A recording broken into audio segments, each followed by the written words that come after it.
नेपाली कांग्रेसको नेतृत्वमा सम्पन्न भएको जनआन्दोलनबाट सृजना भएको संविधान सभाले बनाएको संविधान, त्यो संविधानबाट निश्चित भएर आएको संघीय गणतन्त्रात्मक व्यवस्था र त्यो व्यवस्थाले निर्माण गरेका राजनीतिक संरचनाभित्र हामीहरू अहिले काम गरिरहेका छौं।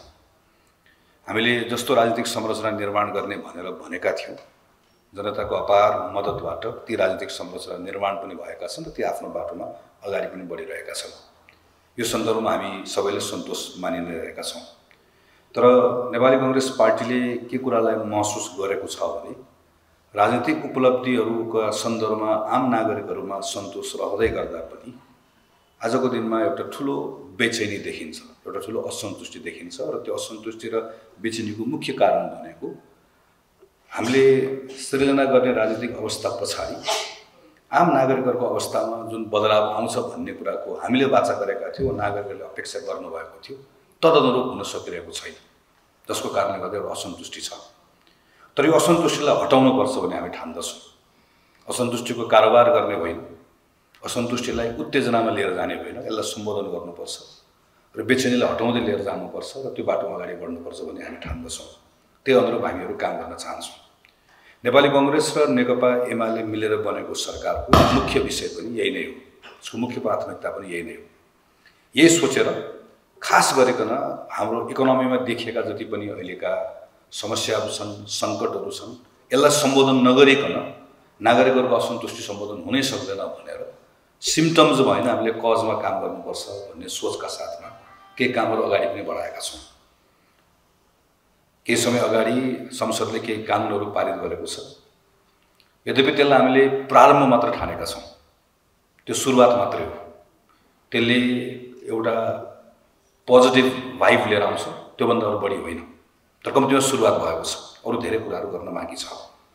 तर हामी के ठान्दछौं भने यो डुएबल छ, किनकि हाम्रो आफ्ना इन्डिकेटर्सहरू हामीले हेर्दै गर्दा हामीहरूकोमा नेपालभित्र पैसा भित्रिने मुख्य कुरा रेमिटेन्स, हामीलाई मन परे पनि मन नपरे पनि आजको दिनमा त्यो सोर्सबाट आउने कुरा घटेको छैन। हामीहरूसँग ठूलो मात्रामा परिचालन गर्न सक्ने पुँजीको अवस्था छ। सार्वजनिक वित्तकै क्षेत्रमा हेर्यौं भने पनि हामीले अहिले पनि हामी ठूलो मात्रामा अझै पनि सार्वजनिक ऋण परिचालन गर्न सक्ने हाम्रो आफ्नो वित्तीय अवस्था छ। यी सबै कुराहरू ठिकठाक हुँदै गर्दाखेरि पनि हाम्रा आर्थिक गतिविधिहरू पनि एकदमै सङ्कुचित भएका छन्। आर्थिक गतिविधिहरू सङ्कुचित भएको यो अवस्थामा केही कुराहरूमा सुधार गर्ने हो भने आर्थिक गतिविधिलाई ठिक ठाउँमा लिएर जान सकिन्छ भन्ने हामी ठान्दछौं। ग्लोबल अर्डरमा पनि जे जति कुराहरू चाहे छिमेकीहरूमा होला, चाहे विश्वव्यापी रूपमा देखिएका उतार चढावहरू छन्, यसबाट नेपाल सचेत रहनुपर्छ, सजग रहनुपर्छ, केही कुरा सिक्नुपर्छ। तर यो हाम्रो निम्ति अवसर पनि हुन सक्छ। हामी यसबाट धेरै आत्तिने होइन, हामी सम्हाल्यो भने हामीलाई अवसर पनि हुन सक्छ।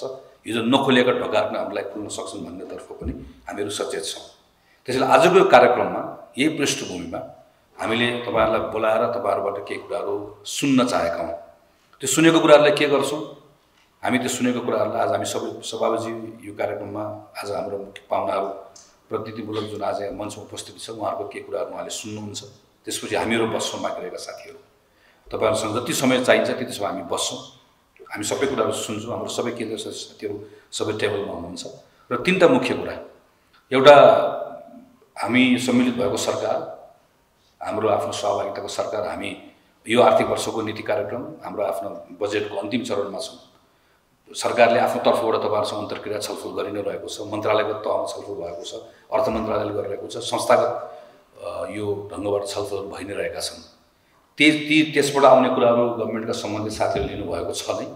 हामी पार्टीको तर्फबाट आज आएका यी कुराहरू यो वर्षको बजेटमा हामीले सम्बोधन गर्नुपर्ने मूलभूत कुराहरू यही हुन्। यी कुरामा हाम्रो ध्यान पुग्नुपर्छ भन्ने कुरा पार्टीको तर्फबाट लिएर जान्छौं।